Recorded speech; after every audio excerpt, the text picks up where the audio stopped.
Folks, welcome to the Jake Feinberg Show. We are given native gifts, whether we choose to access them or not. If we access these gifts, then it comes down to doing the right thing, good timing, and some old-fashioned luck. My guest today was one of the artists that put me on this path of interviewing musicians in the business of melodic invention.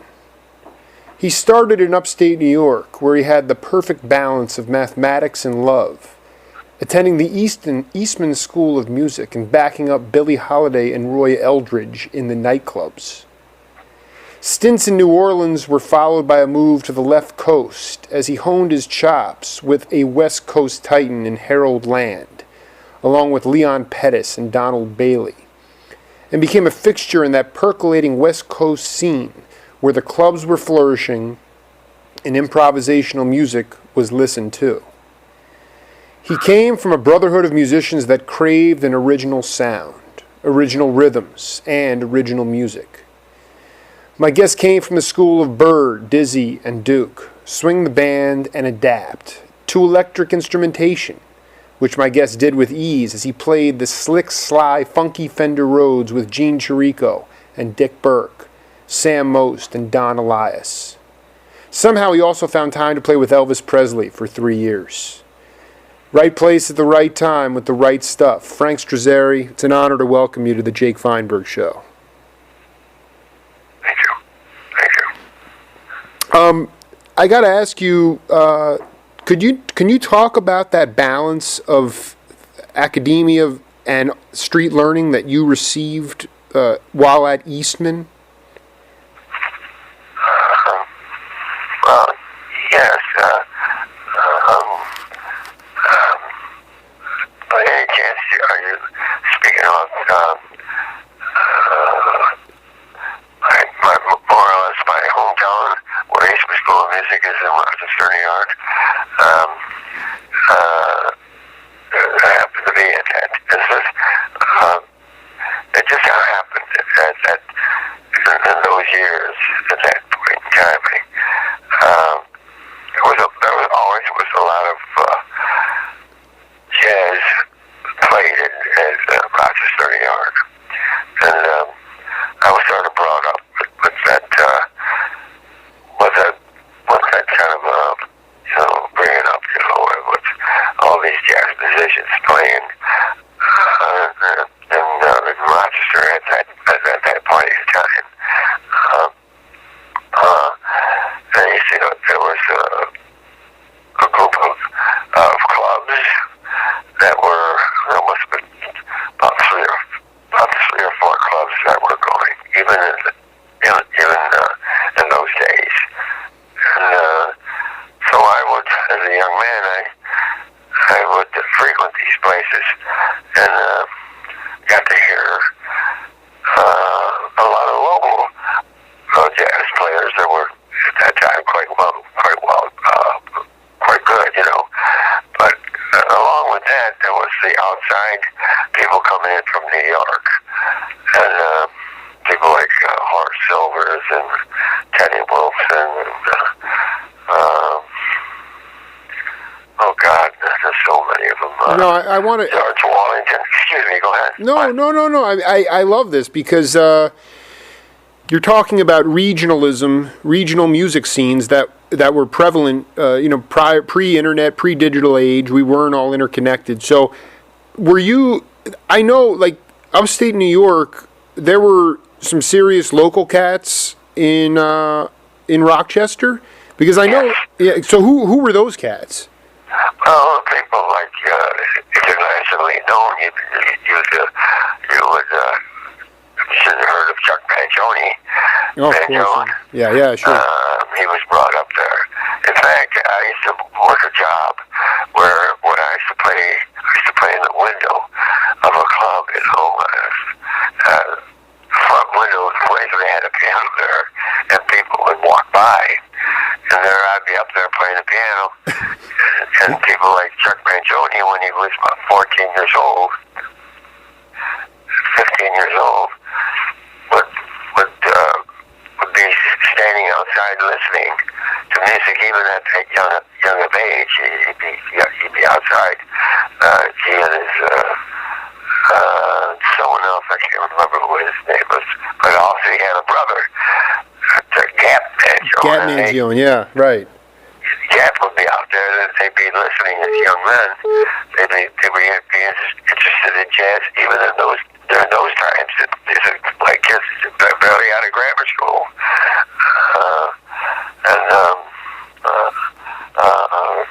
There's a drummer,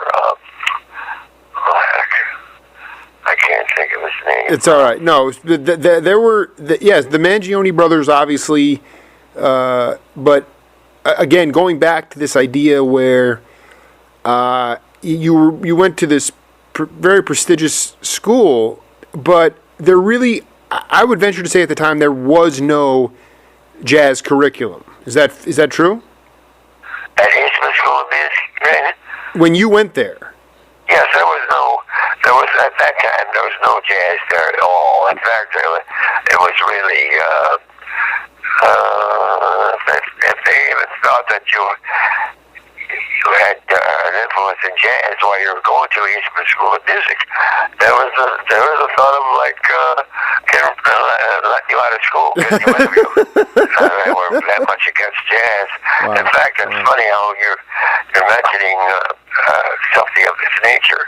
At that time, Chuck Mangione, as years progressed, as Chuck Mangione got older, he in turn went to school there, and he had a lot to do with bringing jazz into that school. He had a lot to do with it as a student, and then as he got older and he became famous, he would come back, and I think he was doing concerts there. And before you know it, the Eastman School of Music tended to change and be supportive towards jazz musicians. Chuck had a lot to do with that. Well, I have a question for you, though.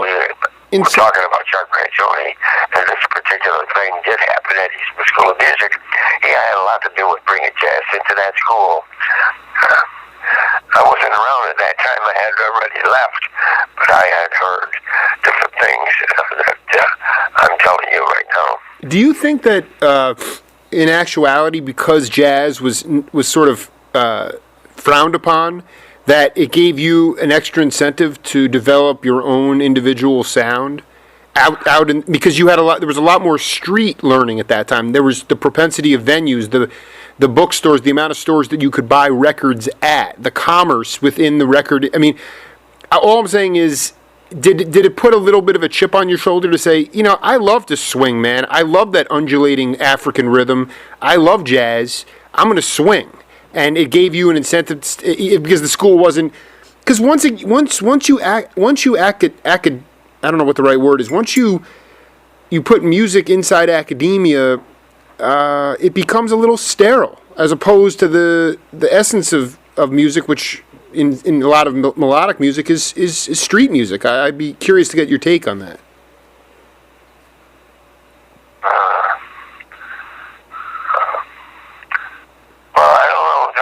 I don't know how to answer that. In other words, you're trying to say, since Eastman School of Music wasn't really formed jazz at that particular time, that people like myself would begin to have formulate a jazz style. What I'm saying is, because you were you weren't an outcast, but if you were inkling towards jazz, they said you might want to leave school. But to you, I was wondering if it gave you an extra incentive to say, no, I really want to be myself. I want to be secure with myself and play, and I want to swing. So it gave you more of an incentive to even be more out there, as opposed to the classical traditions that Eastman was teaching. Yeah, I see what you're speaking of, yes. I don't know if I was that, to be honest with you. I'm laughing about that. I don't know if I was really that dedicated. Yeah.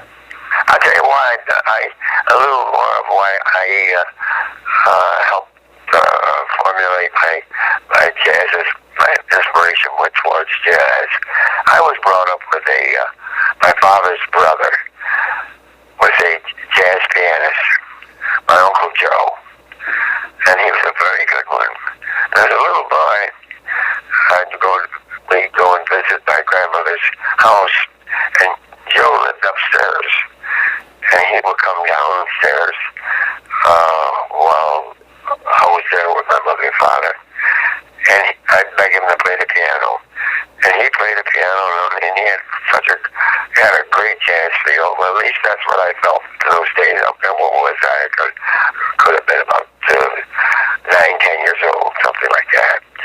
And I listened to Uncle Joe play the piano, boogie woogie, and Teddy Wilson style piano, which was his groove, you know. Sure. And so I sort of was brought up with that influence.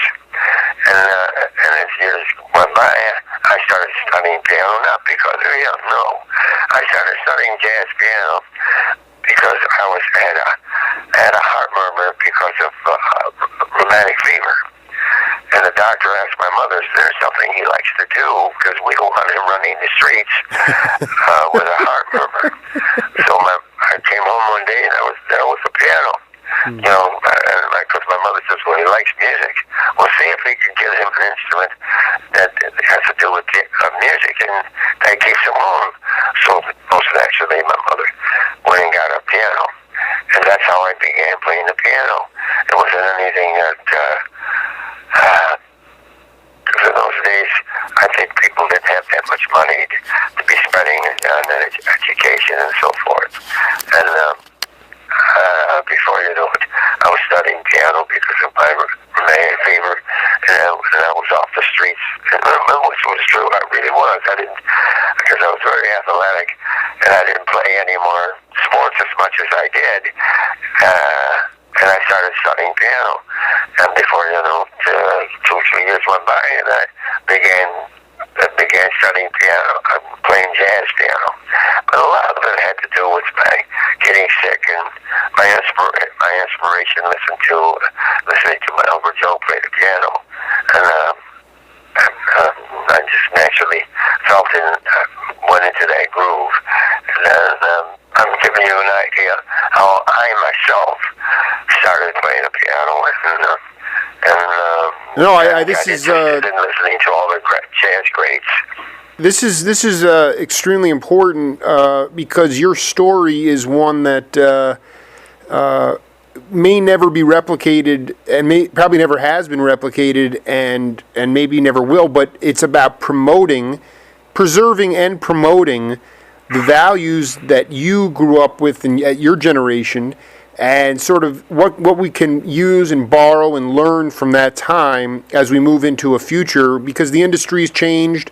The whole concept of idioms and the stratification of music has really riddled and hurt melodic improvisation, on top of the fact that, you know, with the digitization of music, the drum tracks, the drum clicking, all that stuff, the incessant need for perfection is just sort of nauseating as well. I just, like, which cat, you know, you talked about Teddy Wilson and, you know, all these other, you know, Art Tatum, Errol Gardner, and, you know, so many legendary piano players, but was there one musician that came up to you early on, maybe in Rochester or down in New Orleans or something, where they just were like, you know, Frank, just just be yourself? I mean, who did you learn to be yourself? Did you just grow into it, or were there who were your real mentors? Oh yeah, I see what you're speaking of. Yeah, I had my inspirations.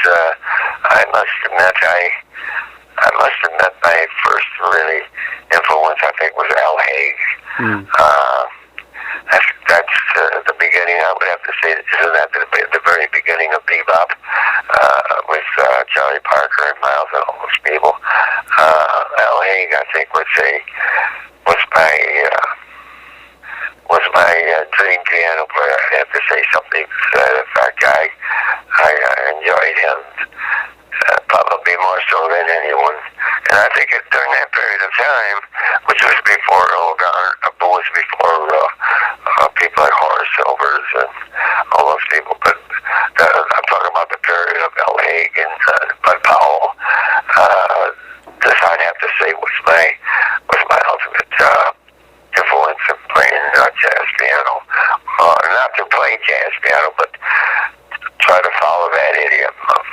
sound and that feeling. I think L.A. was a biggest inspiration for me. Can you talk about a little more specifically the feeling? What kind of feeling were you getting that was so beautiful? Because you said there was the sound and the feel, and for a non-musician and somebody that was born, I was born in 1978. So I really would like you to put me back the best you can when you talk about that intimate quality of feel and sound. What was that was so beautiful? Oh boy. Well, first of all, what made it so beautiful was that I was brought up listening to my uncle, and plus I got to know Teddy Wilson during that time, because Teddy Wilson ended up working for my uncle. My uncle ended up owning a jazz club, and he booked people like Teddy Wilson in there. And before you know it, he and Teddy Wilson became friends. Other than Teddy working for my uncle, they became friends. And by doing so, I was brought up with that kind of a thing. But I also was brought up listening to people like Haig, which was a different sound entirely. The sound I heard was a bebop sound. And as a young guy, this was different. And there's so much. I think I went along with my age category. You know, my age kind of thing was around 15 years old and 16. And at that time, L. Haig and Bud Powell came on the scene, which was different than my younger bringing up, listening to Teddy Wilson because of the friendship, because of my uncle and he had together. And my uncle played like Teddy Wilson, and I used to go and hear Teddy Wilson play at my uncle's club. But then I heard bebop, and I heard L. Haig records and Bud Powell. And that's how I love the beauty of that sound. I guess because of my age, being 15, 16, 17 years old, that's what the young guys were listening to at that time. Young guys of my age in my hometown, we were listening to people like Horace Silvers and L. Haig and Bud Powell and those kind of people. And that's how I got to loving that sound. It was just sort of being brought up during the period of time when the transition from bebop, from swing music on piano, transferred into the bebop kind of a thing. Right. You know, Charlie Parker and Miles, that kind of thing began. Does that sort of answer what? I mean, it's fascinating because like Dizzy liked that term bebop. You know, he didn't really like Duke Ellington. They didn't like the word jazz. And so it goes back to terminology, because when I hear Frank Strazzeri's playing, it really is, it's funky blues. To me, it's jazz funky blues. I mean, it's and I just think that the word, it's become an international word now, and it used to relate more to African music, African rhythms with European music, but I'm always curious as to why people decided to call things the way they did. You know, you had Dixieland, you had swing, and then obviously jazz, and then bebop came in. And that bebop sound, I mean, the hard bop sound, that stuff, that stuff from the 60s or the 50s, and we'll listen to some of it, stuff that you were swinging on hard, and even all the Art Blakey sessions and the Horace Silver, that stuff sounds more fresh today than it did then. And that, to me, is astounding to my ear. I mean, it speaks to me about individuality. It speaks to me about individualism and leadership. It speaks to me about strength and individualism in the sense of creating your own. What do you have to say? What does Straz have to say? What is the unique sound? Individualism was considered authenticity, and individualism was prided at that time. Whereas now, it is a much more uniform system, and it's much more based on technical proficiency than it is about love. My claim after interviewing 300 guys from your generation is just that there's a huge imbalance between mathematics and love. And that the idea of just going down and playing just putting the books aside, and most importantly, listening to each other. That element of music is not there anymore, and that sort of is what I crave from your generation.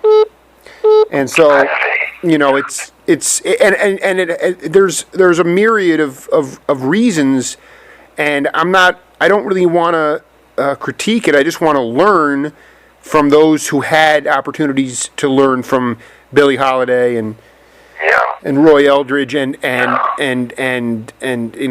Gene Cherrico and Harold Land. I mean, just these opportunities, and the idea, like what you said before, that caught my attention was that Teddy Wilson, who was an icon, an idol for you, and an icon. How accessible they were. There were no entourages. There were no bubbles. The guy wound up playing at your uncle's club. You got to know who he was. You got to meet him. You got to see him play. Maybe you even played with him. To me, that means that those people as leaders made themselves accessible to other people. They were willing to, they knew the significance of passing on the traditions, passing the torch, so to speak. And that was part of that they knew the music was above them. And I think that was a beautiful value message to pass on to you guys. And you guys carried that as well. Because, all the stuff that I have from you speaks to that too. There was a real onus on listening. And I just find that to be emblematic of your generation. But as I'm curious, you left Rochester and then you went to New Orleans after that? Yes. Was that something, like, did you just want to go down and see what was happening down there? How did that work? Well, I first was stationed in Biloxi, Mississippi. I was in the Air Force, and I got to be the piano player on the bass, which encompassed plain jazz and so forth, to entertain the guys in the service and the bass at Keesler Field in Biloxi, Mississippi. So I got familiar with Biloxi, Mississippi, which was 70-some miles away from New Orleans. So with a couple of visits to New Orleans while I was at Biloxi, Mississippi, when my wife and I got married at that period of time. So we used to, once in a couple of times, we went to New Orleans, and I sort of liked it there. So when I got discharged from the Air Force, I, as a civilian, moved to New Orleans, and I first got a job from New Orleans. I got a job going back to Biloxi, played strips of all things, striptease music. It was to do anything, to make a buck. And I in turn worked there for a little while, played strips, and then I went back to New Orleans and lived there again. This time I got jobs working Dixieland jobs with Banana, L. Hurt, and T-Bone, and people like that nature. And I started working with them. And then I went back to Rochester again, all the way back east. Started working jazz clubs around Rochester. This is where Billie Holiday and those kind of people came into focus. Kai Windy, I'm trying to think of all the people. I worked with an awful lot of people. Then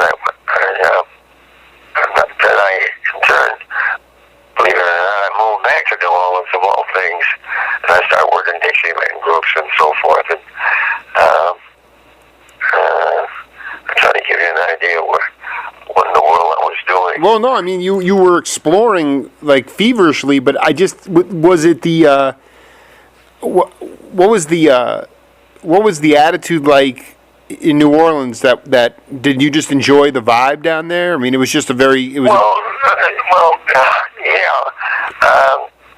I think a lot of it was me.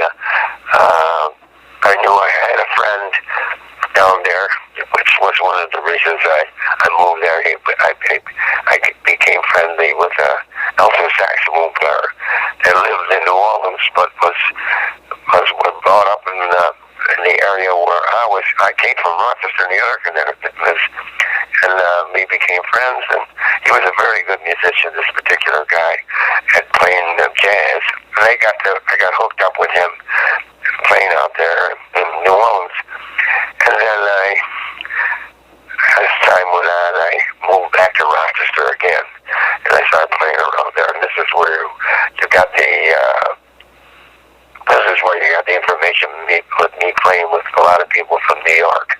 I got a job working in a club in Rochester. After I left New Orleans, I went back to Rochester with my wife, and I got a job working in a club that brought people in from New York, and that's where I got to start working with J.J. Johnson and a lot of the jazz greats, Rhodes and people of that nature that you mentioned.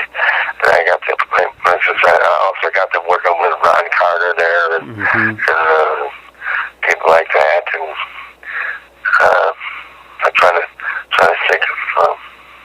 I did that kind of thing around Rochester again. I worked a lot of jazz around Rochester with people coming in from New York. And then I went to New York. I actually went to New York myself, but I didn't have enough money to stay. So I ended up. What year did you? Rochester, picking up my family, and we came out to the West Coast. I went to Vegas. I moved to Vegas first. I was with all those people, Charlie Ventura and Woody Herman, and people like that. And before you know it, I ended up moving again to Los Angeles, and that's where I think you picked me up with your knowledge of me. You are. You're spot on. I just want to read a quote here from a legendary trumpet player, Carmel Jones. It says, concerning Frank Strazzeri, Jones recalls that when I first came to town, I played with Frank, and he impressed me very much. I thought he was the best piano player I had ever heard, Strazzeri, incidentally, has, in the past few months, begun to assume that envied position in jazz that Wynton Kelly currently has in the East, and which Horace Silver previously enjoyed. That of house pianist for the local recording sessions, impromptu gigs, and casuals. Nowadays, they think of Frank when they think of forming a section. His recent appearance on Pacific Jazz and his playing herein will reveal why. I found this LP, this Carmel Jones album on Pacific Jazz for about $4. And there's a picture of you. I mean, it is amazing to see this documentation and the legacy that you were able to cement at this time. And I wonder what it must have been like to come and to be able to play with guys like Carmel Jones and Harold Land, Leon Pettis, Gary Peacock. What was different about the West Coast than what you were experiencing either at Eastman or New Orleans? Oh, I see what you mean, yeah. Well, okay, I can tell you this much. When I was playing back in the East Coast, I sort of was wondering about how I played or how I would be accepted. But when I came out here to the West Coast, and I started playing with Chet Baker and all these people, and the Carmel Jones and these kind of people you're speaking of, it became a reality. I wasn't wondering anymore, and I wasn't so much listening. I was put in the position of basically doing it. Mm-hmm. I was part of producing jazz as a player. I wasn't listening so much to the L. Haigs any longer. I sort of in a way became them. Recording wise, I was being accepted as a dependable jazz pianist who could make a person's album sound better. I became like an L. Haig kind of a person from the employer's standpoint. Does that answer sort of what you were asking? Yeah, it's a very humble response because, but I wanted you to talk about your role, the value of the accompanist, and the way a leader at that time, whether it was Carmel Jones or Harold Land or whoever it might be, how they viewed the accompanists, because it seems to me like you guys were given identities, and it wasn't just about the leader getting all the publicity. It was the accompanists were as integral to the making of the music as anything else. So I was hoping you could talk about the role of the accompanist. You said you became a dependable jazz player that made people's albums sound better or good, and that to me is a really beautiful value and a quality that is missing now. You have people now that just, it's one artist that gets credit and the band is in the back. You don't know who's in the... Is that what happens now? Yeah, I know. We're a little tapped out, but it's like, yeah, you have it's the back line, they call it. They call it the back line. Oh, really? Yeah, well, I mean, what I'm saying is that it's inherently, you were given an identity. Strazzeri was given an identity because through your toiling, you were able to eventually cut albums on your own because there were actually independent records. You know what I'm saying? I mean... Yeah, I think I understand you. When I had a friend of mine that called me they used to live out here playing sax. He was very good, but he never got any national attention. But he moved back to Minneapolis, and he called me about a couple, 2, 3, 4 months ago, and he told me, he says, all the guys that play the piano so far there are in the rhythm section. He says, Frank, they all sound alike. I know. He said, they all sound about the same thing. They all got the same kind of a feel that if you heard one, you heard them all. Yeah, is this sort of what you're talking about? Well, I think that part of it, that's a different part of it, is that I go back to this idea, it was probably buried in your subconscious, but I mean, I don't care if it was you or Sam Most or Bobby Shue or Dick Birk or Don Menza, or the list goes on and on. Everybody had their own unique sound. Right. This is exactly what I just was commenting on. I was saying just that. Yeah. Today, the guys that play today, and this is by no means a put down. No. I'm just telegraphing to you what a person that called me on the phone from back east, Minneapolis, and he told me, he said, you hear the piano players today, and all the guys, they all sounded alike. They all sounded, you hear one, you all hear the same thing. And when I was playing, a lot of the people had an individual sound. They were a person of note.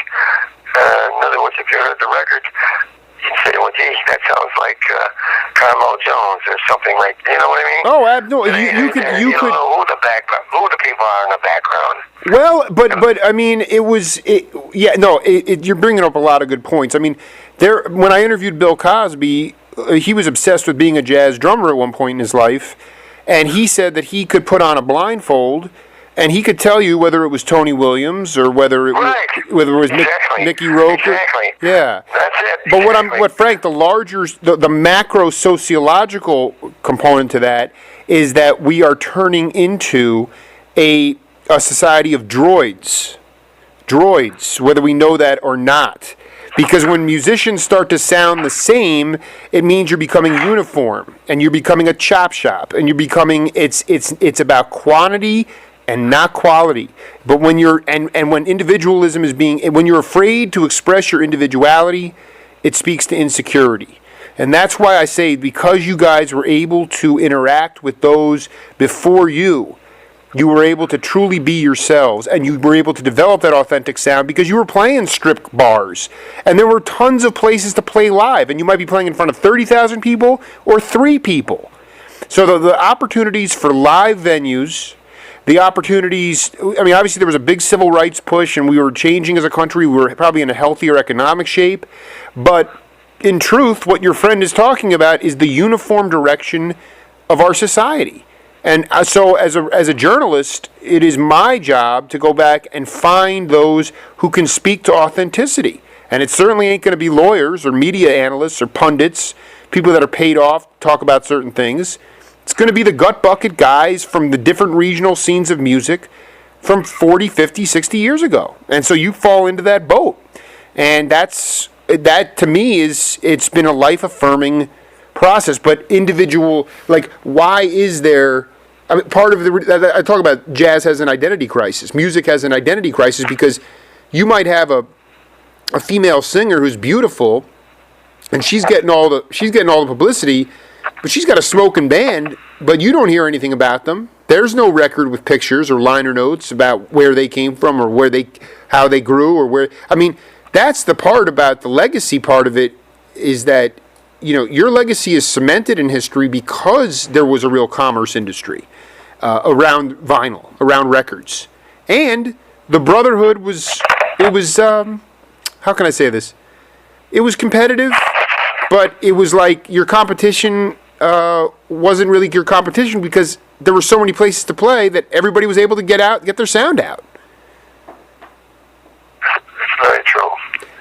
Let's take a break. We gotten real heavy here with Straz, but I wanted to take a little break and play a piece of music here. I'm not sure the last time you heard it, but sit back, relax, and then we'll come back and talk about it. Okay? Sure, go ahead.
That was a song called Night Tide, written by the Jimmy Bond, and that was off the Carmel Jones album with you on piano. I don't know when the last time you might have listened to that. It's been a long time, but I can tell you this much. I was listening to it, and I think you have the wrong name of the tune. I think it was Going Fishing was the name of that tune. It was by, I think it was Duke Ellington who wrote that thing, Going Fishing. Really? Because on the vinyl here it says Night Tide by. They made a mistake. They made a mistake. Okay. It's Gone Fishing, and I have to admit, it sounded pretty good, didn't it? It sounded great, man. You know, I'll tell you what you talked about before, where you were prior to that, you were listening to Al Haig, and now you were actually. There was a realization going. There was realization happening. You were really playing. You were Straz at that point.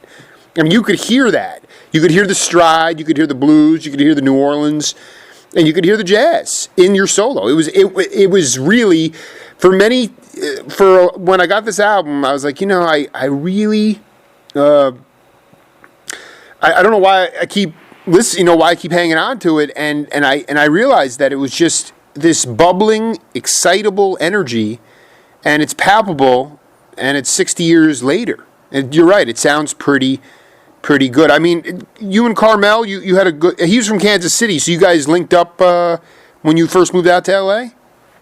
Yeah, he came out here. I was here first, and then he came out, and then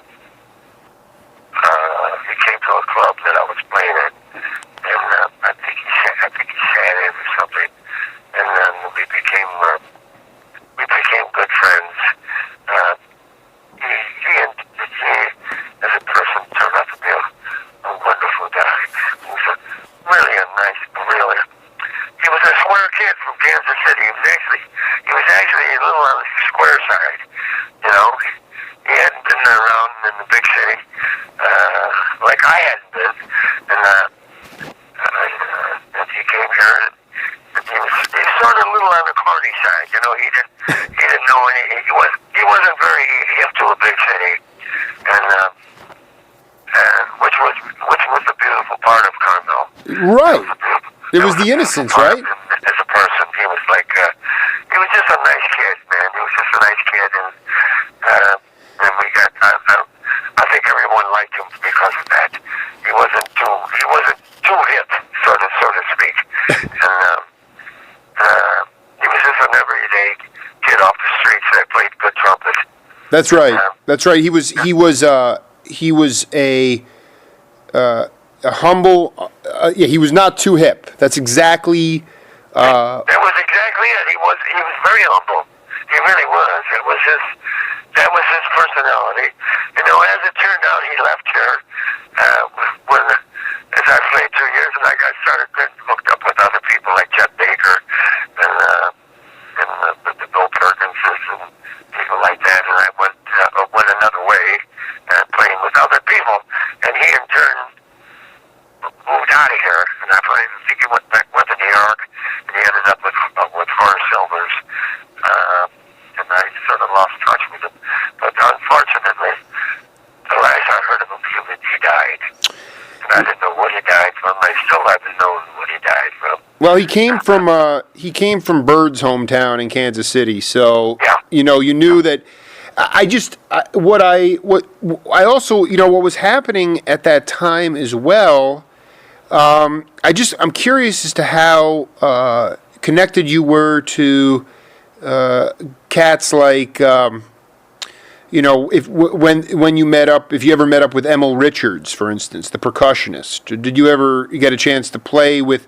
There's just the legacy of the West Coast scene is not very well chronicled, but it was just full of guys with not just great chops, but just guys that knew how to swing.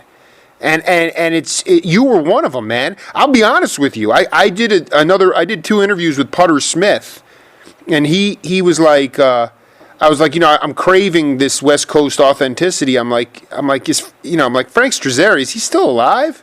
He's like, he sure is.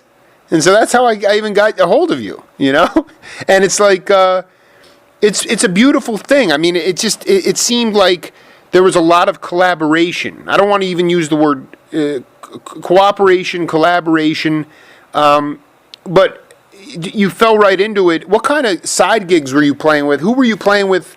Did you have a hotel gig on the side when you weren't in the studio? Were you playing at the Lighthouse? And who were you jamming with?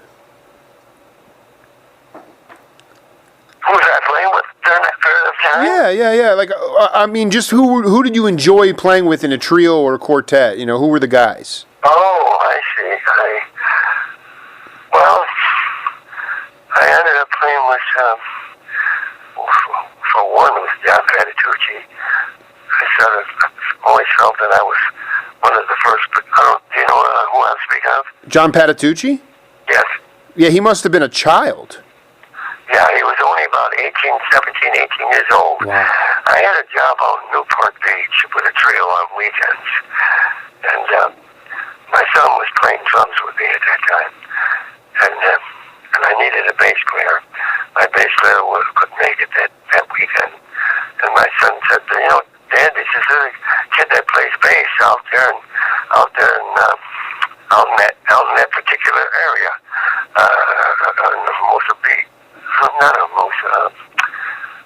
Oh, gee, there's so many beach areas out here. It's all right. He lived, Anyway, but no, it was what happened was I played I had a beach job playing in this club right on the beach, and I think it was almost a beach, and I needed a bass player. My son said, Dad, this is a bass player. He lives out there in the beach area, and they say he's good, and he's just a young kid. He said, but he wants to play with you bad, So I needed a bass player. I couldn't get one. So I said, okay, hire him, and it was a little disgust because a young kid bass player, I figured, how the hell is he gonna play good, man? He's too young and so forth and what have you, Right. So I had that attitude, and so I went to play the job, and this kid comes in, nice young kid. He was only about 18 years old, 17, 18. I felt he had no jazz, bebop kind of experience at all. And I figured, oh God, how's he going to fit into this thing? And in other words, I was going to go play a job, and I wasn't going to have any fun at all. So, which always enters the particular thing of playing jazz. You're always looking to have a good time. That's always part of the formula. Sure. Anyway, It's got to feel good. Playing, and I couldn't believe how good this kid was. And he had no music. He was just playing my ear, following me. Anyway, he ended up. That's one of my claims to fame, that I discovered that John Pettis. I felt like I had discovered John Pettis. Yeah, because he's had a major. I introduced him to Victor and people, and he's now what he is. And I don't have to say any more about him. But well, I was going to say, going back to. How did you, best you can, how did you get connected with Revelation Records, specifically the album Taurus? How did that all come about? Taurus? Mm-hmm. Oh. Wasn't that with Stan Kenton? No, that was, you were the leader. It was your sextet, Conti Condoli. No, but didn't Stan Kenton own that label? I'm asking you. I'm 35. I'm just trying to search for this. I don't know. You're asking about the album Taurus? It was. Here's the thing. The album, the copy I have is called View from Within, Frank Strazzeri Sextet on Creative World, which was owned by Kenton. But the album, the original album, was called Taurus on capital letters, and it came out on Revelation, the label Revelation. So, that's true. So where did who was behind the Revelation label, and how did you work your way in to get this? Because this album is just, I mean, it's. Yeah, there was a guy by the name of Bill Hardy, and he in turn was the one that introduced me to Cornell Jones, and he was the one that started the Revelation record, and the one I did was. The one I'm talking about with Frank Rosalino and Conti Condoli. I mean, Frank, it is a blistering album. And it's very hard. I've never seen the original on Revelation. I was able to find the View from Within on Creative World, which is a reissue of it. And the sound is still so good. Wait a minute, those are two different records, aren't they? Absolutely not. Are they the same record? They're the same. The album Taurus on Revelation is the original, and they reissued. It's bizarre, but Kenton or whoever they reissued that album on Creative World, and it's called View from Within. Yeah, what happened was the Revelation record. The guy died or something, and Stan Kenton reproduced it for his label. Because most of the guys worked for Stan Kenton's Creative World record. There's Frank Rosalino, Conti, and those people, they worked for Stan Kenton. So Stan Kenton put it out on his label, maybe because a lot of the guys that were on the record worked on his band. Well, we're gonna get the picture. Absolutely. We're going to I want you to sit back and relax, because we're about to throw on a tune from this album that it's had a profound impact on me. So settle in, and we'll come back and talk about it. Okay.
So what is that? What kind of memories does that bring back? Oh, I'm a little out of breath because I took a little walk around the house for a second. It's so, I tell you, it is it's so, what a great front line, Rosalino, Condoli, and Menza. I mean, just playing like, there was an urgency to the music. All selections on this album were created by Straz, and that tune was called Lazy Moments. Yeah, believe it or not, I'm still playing that song with my trio. That is dude. But I mean, it doesn't. I got to be honest. It's that hook. It's that. I mean, you need to have that brass. You know. I mean, in the trio, it's beautiful, but boy, that is powerful stuff. That it was more than, it was substance over style, man. That's the point. It was just so substantive. It was so rich, and it's so lacking in today's I mean, the fact that this was put out on a record and then reissued. Essential West Coast hard bop, and you did not seem at all I mean, you were one of the pioneers of the Fender Rhodes. You were playing the Fender Rhodes on that, weren't you? Yes, I was. Which a lot of times I feel like I shouldn't have done that, to play the Fender Rhodes, but at that time everybody was using it, so I thought, well, plus I didn't mind playing it. So I went ahead and did it, but as I look back at it, I sometimes wonder, it was like a friend of mine told me, he says, Frank, why do you play that Fender Rhodes all the time? He says, everybody wants to hear you play the piano. They don't want to hear you playing the Fender Rhodes. That was a friend of mine with his outlook about me playing that Fender Rhodes. Yeah, I would say to him that it was perfectly. I mean, your tone on it and your sound on it and your output on it were on some of those albums in the '70s were fantastic. But what is it about? Yeah, I mean, more. It doesn't matter if I talk to George Cables or any other guy. There's something very intimate about that the acoustic piano. Do you still play do you still play the electric from time to time, or are you strictly on the grand? No, I don't play it at all. At all. I don't even own one. No, I just assume play the piano. The piano is the real me. So there's something about the electric piano that escapes me about what I just said.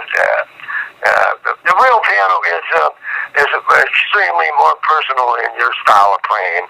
It becomes more personal. It really does.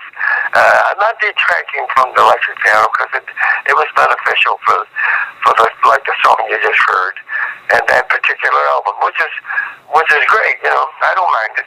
I didn't mind it playing it, but other people didn't approve of me playing the electric piano.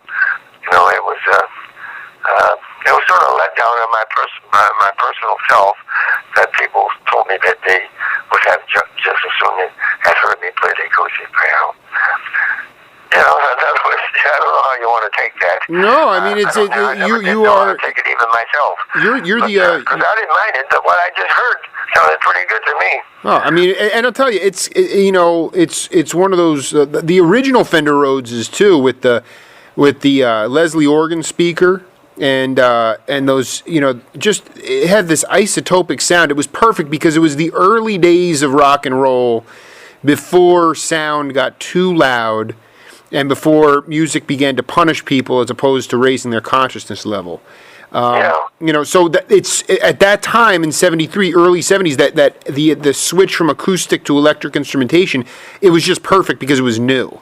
But then once the synthesizers came in, and once you could start incorporating strings, it just got real soft and light, and didn't swing. It just didn't swing the way that we listened to that song, and the whole album is really, it's just torrid. And again, like I said, all 6 tunes created by Frank Strazzeri, and that's part of the other issue is not just original sound, Frank, but original composition.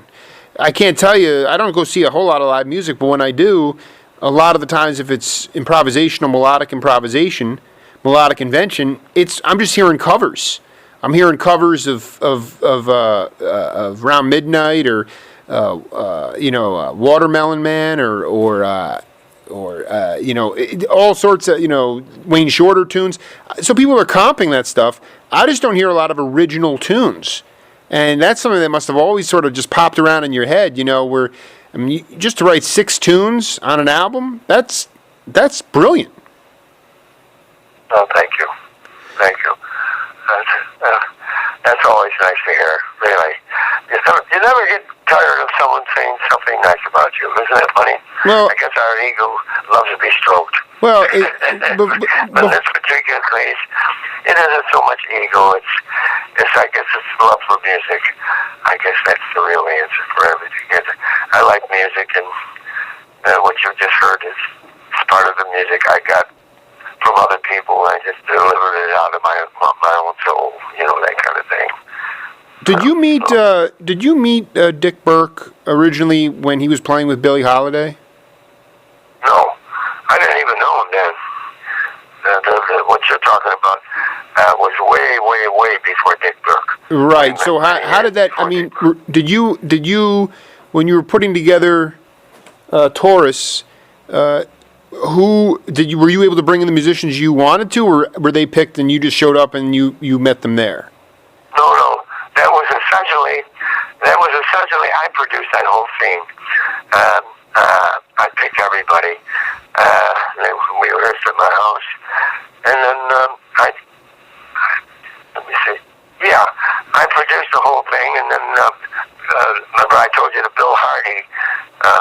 out on Revelation Records. Sure. Yeah, well, go ahead. But I was really the producer of the whole thing. Bill Hardy. There was a record store here, a record store owned by another guy that was tight with Bill Hardy, and they in turn, when I made the record, they in turn paid the guys and made the cover, and they began selling it to the guy's music store in over here in Burbank, Glendale area. There was a music store. This guy had a big music store, and he was producing records, and he in turn got a hold of the record and made the cover and so forth. But I produced the music in the studio, and from that time on, I gave it to them, and they made the record on Revelation Records. Then Stan Ken came along, and they in turn wanted to reproduce the record on their label, on Stan Ken's label, because all the guys work for Stan Ken. They were interested in it. Right. And that's how that came out on the two labels. Yeah, well, the original pressing is very valuable right now. So it's a very high dollar record. The reissue is not so much, but it's, which is the one that's good now? The one that's very rare. I've seen it one time. The Taurus album is probably a $30-$40 record. It's a pretty expensive record. I mean, it's a valuable because there just weren't that many pressings of it, you know. And it's. Is that made by Stan Kenton? That's no. Kenton's label was Creative World. I have the reissue, and that's probably a $10 record. But the original on Revelation is the key. And you know what? It's just guys that grew up playing with the Titans, and you know, and you know, Dick is still with us. I did an interview with him. I did an interview with Don Menza. Do you stay in touch with Frank Rosalino or anybody from that group? Frank Rosalino's dead. He's gone, and so is Conti, right? Conti's gone too. Right. Cherrico's gone too. Cherrico's gone. Right, they're gone. The only ones alive is Don Menza, Dick Birk, and me. Well, yeah, and we're glad about that.